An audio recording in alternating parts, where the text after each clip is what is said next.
Hello everyone, আসসালামু আলাইকুম। কেমন আছেন সবাই? আই হোপ সবাই অনেক বেশি ভালো আছেন। আলহামদুলিল্লাহ আমরাও অনেক অনেক ভালো আছি। আজ আপনাদের জন্য নতুন আরও একটি রেসিপি নিয়ে চলে এলাম। আজ শেয়ার করব নকশি পাতা পিঠা তৈরির সহজ একটি রেসিপি। খুবই ক্রিস্পি হয় এই পিঠাগুলো। তো কীভাবে এই পিঠাগুলো তৈরি করলাম আশা করি সম্পূর্ণ ভিডিও জুড়ে আমার সাথেই থাকবেন। তো বন্ধুরা, কথা না বাড়িয়ে চলুন পিঠা তৈরির মূল প্রস্তুত প্রণালীতে যাওয়া যাক। নকশি পাতা পিঠা তৈরি করার জন্য প্রথমেই ডো তৈরি করে নিতে হবে। সেজন্য চুলায় একটি প্যান বসিয়ে নিয়েছি। প্যানে দিয়ে দিচ্ছি মেজারমেন্ট কাপের 2.5 কাপ পরিমাণে পানি। এখানে আমি পিঠা তৈরি করার জন্য 2 কাপ শুকনো আতপ চালের গুঁড়া ব্যবহার করব। সেজন্য 2.5 কাপ পানি অ্যাড করে দিলাম। দিয়ে দেবো পরিমাণ মতো লবণ। এখন পানিতে বলক তুলে নিতে হবে। ঢাকা দিয়ে দিলাম যাতে করে খুব সহজেই পানিতে বলক চলে আসে। দেখুন এই পর্যায়ে পানিতে বলক চলে এসেছে। দিয়ে দিচ্ছি মেজারমেন্ট কাপের 2 কাপ শুকনো আতপ চালের গুঁড়া। আমি এখানে 2 কাপ আতপ চালের গুঁড়ার জন্য 2.5 কাপ পানি অ্যাড করেছি। তবে আপনারা যদি ভিজা চালের গুঁড়া ব্যবহার করেন সেক্ষেত্রে পানির পরিমাণ কমিয়ে দিতে হবে। 5 মিনিট লো হিটে রেখে জাল করে নিয়েছি। খুব ভালোভাবে নেড়েচেড়ে মিশিয়ে নেব। এই পিঠাগুলো তৈরি করার ক্ষেত্রে অবশ্যই চালের গুঁড়িটা এভাবে করে সেদ্ধ করে নিতে হবে, তাহলে পিঠাগুলো খুব সুন্দরভাবে তৈরি করা যাবে। স্প্যাচুলার সাহায্যে খুব ভালোভাবে মিশিয়ে নিচ্ছি। মেশিনে হয়ে গিয়েছে। আবারও ঢেকে রেস্টে রেখে দিচ্ছি 5 মিনিটের জন্য। 5 মিনিট পর ফিরে এলাম। এখন হাত দিয়ে খুব ভালোভাবে মথে মসৃণ ডো তৈরি করে নিতে হবে। এই মিশ্রণটা ঠান্ডা করা যাবে না, কিছুটা গরম থাকা অবস্থাতেই খুব ভালোভাবে মথে ডো তৈরি করে নিতে হবে। অফ ক্যামেরায় আমি এর সাথে অ্যাড করে দিয়েছি 2 টেবিল চামচ পরিমাণ সয়াবিন তেল। ভিডিও স্কিপ হয়ে গিয়েছে, সেই জন্য দেখাতে পারিনি। দেখুন মসৃণ ডো তৈরি করে নিয়েছি। এখন এখান থেকে অল্প অল্প পরিমাণে ডো নিয়ে একটু লম্বাটে করে নেব। খুব বেশি লম্বা করার প্রয়োজন নেই। দেখুন আমি কতটুকু সাইজ করে তৈরি করে নিয়েছি। এভাবে করে একই প্রসেসে সবগুলো লম্বাটে করে নেব। নকশি পাতা পিঠাগুলো তৈরি করা একদম সহজ, চাইলে যে কেউ তৈরি করে নিতে পারেন। একদম অল্প উপকরণে এই পিঠাগুলো তৈরি করা যায় আর খেতে হয় অসম্ভব মজার। দেখুন এক এক করে সবগুলো ডো এভাবে লম্বাটে করে নিচ্ছি। সবগুলো একই সাইজের ডো নিয়ে তৈরি করতে হবে, তাহলে পিঠাগুলো যখন তৈরি করব তখন সবগুলো পিঠা একই সাইজের হবে। দেখুন এক এক করে সবগুলো ডো লম্বাটে করে নিয়েছি। এখন পিঠা তৈরি করার পালা। পিঠা তৈরি করার জন্য এখানে আমি খেজুরের কাঁটা ব্যবহার করছি। দেখুন মাঝ বরাবর রেখে কাঁটা 2 সাইড থেকে একটু কেটে নিচ্ছি। কাজটি আমি কিভাবে করে নিচ্ছি বলে বোঝানোর কিছু নেই, আসলে দেখে নিয়ে বুঝে নিতে হবে।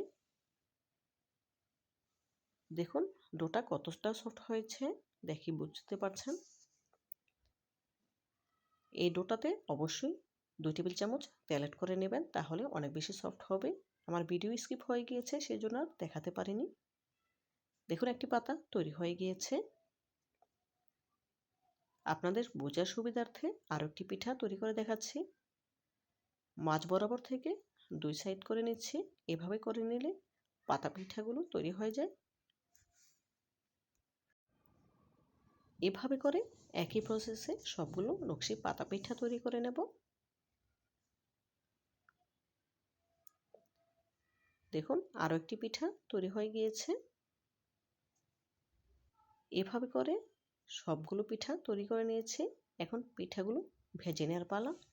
ভেজে নেওয়ার জন্য চুলে একটি প্যানে পর্যাপ্ত পরিমাণে সয়াবিন তেল পুরোপুরি গরম করে নিয়েছি আর এক এক করে গরম তেলে পিঠাগুলো ছেড়ে দিচ্ছি। এই পর্যায়ে গ্যাসের ফ্লেম হাই হিটে আছে। হাই হিটে রেখে পিঠাগুলো ছাড়তে হবে। দেখুন পিঠাগুলো তেলের উপরে ভেসে উঠেছে। এই পর্যায়ে পিঠাগুলো কিছুটা ড্রাই হয়ে এসেছে। এখন উল্টে নেব।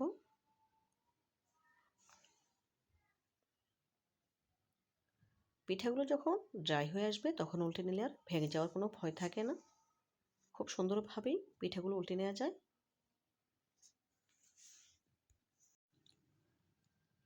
দেখুন এক এক করে সবগুলো পিঠা উল্টে নিচ্ছি। এই পর্যায়ে পিঠার কালার কিন্তু কিছুটা চেঞ্জ হয়ে এসেছে। আবারও উল্টে নেব। এভাবে করে কয়েকবার উল্টে পাল্টে পিঠাগুলো গোল্ডেন ব্রাউন কালার করে ভেজে নেব। এই পর্যায়ে গ্যাসের ফ্লেম মিডিয়াম হিটে রেখেছি। আর পিঠাগুলো পুরোপুরি ভাজা পর্যন্ত গ্যাসের ফ্লেম মিডিয়াম হিটে রাখবো।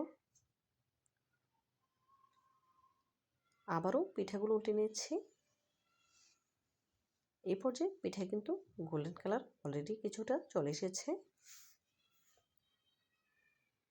অপেক্ষা করব পিঠাতে পুরোপুরি গোল্ডেন কালার আসা পর্যন্ত।